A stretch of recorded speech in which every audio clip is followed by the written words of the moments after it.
Hello students, welcome to the lecture on integrity constraints, and after this lecture we will be able to learn the following objectives. Understand the concept of integrity constraints, discuss about multiple constraints, describe the entity integrity, explain update operations on relations, and explain domain constraints. Let us start with accessing database. We know that unauthorized users can access the database. They can damage data in the database. Also, they can make the database inconsistent. Also, a normal DBMS user can make the database in an inconsistent state because of accident. So, some restrictions should be made in the database so that the users do not make changes to data accidentally. Integrity constraints are intended for the normal user. These integrity constraints ensure that changes made to the database by authorized users do not result in a loss of data consistency. Integrity constraints. Integrity constraints provide a way of ensuring that changes made to the database by authorized users do not result in a loss of data consistency. Stipulation that certain attributes form a candidate key for the entity set. Mapping cardinalities L1, L, many and many. We know that an attribute has a set of possible values associated with it. For example, in the student table, student ID, name, marks. We know that the set of possible values for the attribute student ID is in the range of integers. For attribute name, the set of possible values are a group of characters. For attribute marks, the set of possible values are integers. So these integer, character, data, etc. are called standard domain types. A set of attributes should be unique in a table. A primary key is a column or combination of columns that has the same properties as a unique constraint. Because the primary key is used to identify a row in a table, it must be unique and must have the not null attribute. A table cannot have more than one primary key, but it can have multiple unique keys. Primary keys are optional and can be defined when a table is created or altered. They are also beneficial because they order the data when data is exported or reorganized, also known as referential constraints or referential integrity constraints, enable us to define required relationships between and within tables. For example, a typical foreign key constraint might state that every employee in the employee table must be a member of an existing department as defined in the department table. The database manager handles these types of situations by enforcing a set of rules that are associated with each referential constraint. An insert operation could attempt to add a row of data to a child table that has a value in its foreign key columns that does not match a value in the corresponding parent table's parent key. An update operation could attempt to change the value in a child table's foreign key columns to a value that has no matching value in the corresponding parent table's parent key. A delete operation could attempt to remove a record from a parent table that has a matching value in a child table's foreign key columns. Entity integrity ensures that there are no duplicate records within the table and that the field that identifies each record within the table is unique and never null. Entity integrity specifies that the primary keys on every instance of an entity must be kept, must be unique, and must have values other than null. The primary key for a row is unique. It does not match the primary key of any other row in the table. The primary key is not null no component of the primary key may be set to null. An attribute can have more than one constraint defined for it. Any data inserted into the table must satisfy all the constraints defined for an attribute. Update operations on relations. The original relational database is considered the view on the migrated OODB. Update operations submitted against the original relational database should be translated into equivalent operations on the OODB. Insert, update, searched, delete, searched. Translating a relational update statement consists of locating the objects to be manipulated, except insert, checking the integrity constraint. Given a relational insert operation which supplies a set of attribute values for a new tuple. Insert into R, column, comma, list, values, value, comma, list. The SQL standard provides positioned delete, which deletes the row pointed to by the current cursor point, or a searched update, which may result in the deletion of several rows. We will focus on the deletion of a single tuple, which takes the form delete from R in bracket R, where k is equal to a, where k is the primary key of R and a is a valid value in k's domain. We consider an update operation which sets attribute p of the tuple t identified by the primary key value as the new value v val.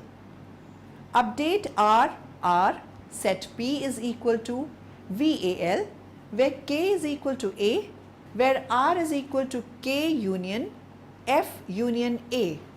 If p epsilon a, then setting p to a new value won't violate primary key and foreign key constraints, and on the OO side involves only locating and setting the piece of data to the new value.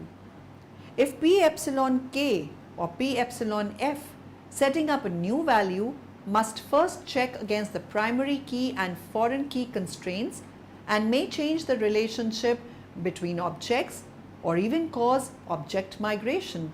Assertions.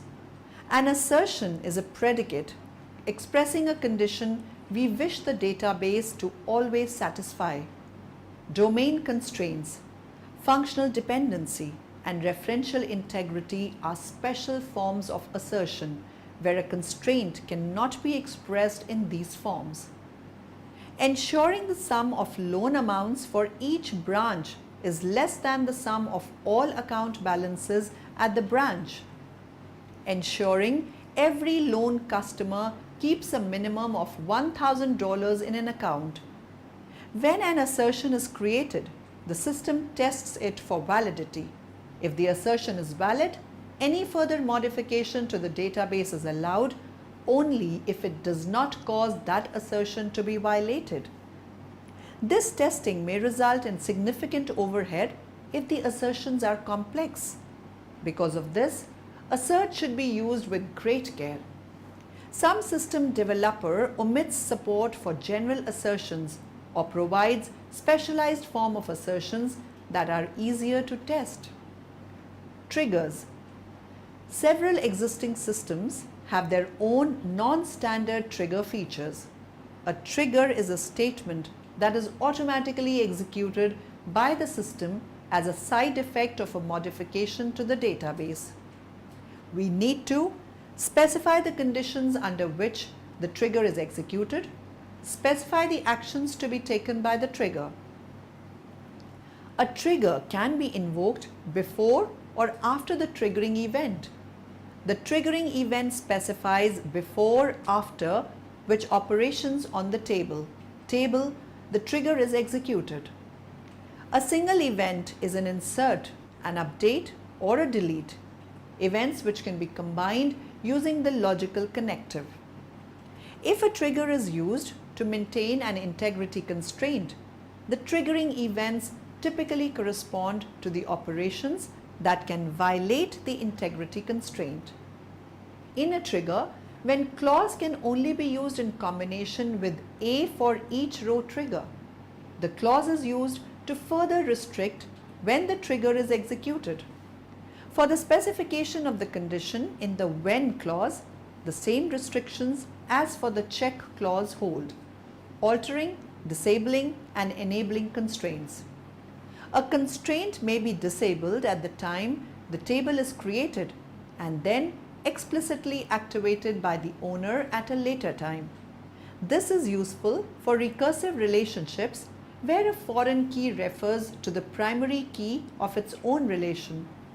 Loading data would be impossible if the foreign key could not be switched off initially and then switched on after the table has been populated.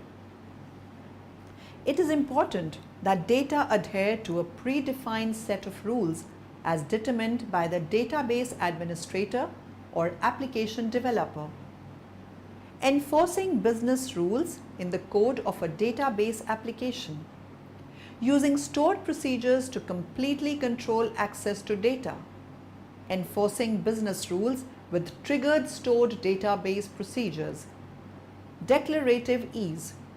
When we define or alter a table, no additional programming is required. The SQL statements are easy to write and eliminate programming errors. Oracle controls their functionality. For these reasons, declarative integrity constraints are preferable to application code and database triggers. The declarative approach is also better than using stored procedures because the stored procedure solution to data integrity controls data access, but integrity constraints do not eliminate the flexibility of ad hoc data access.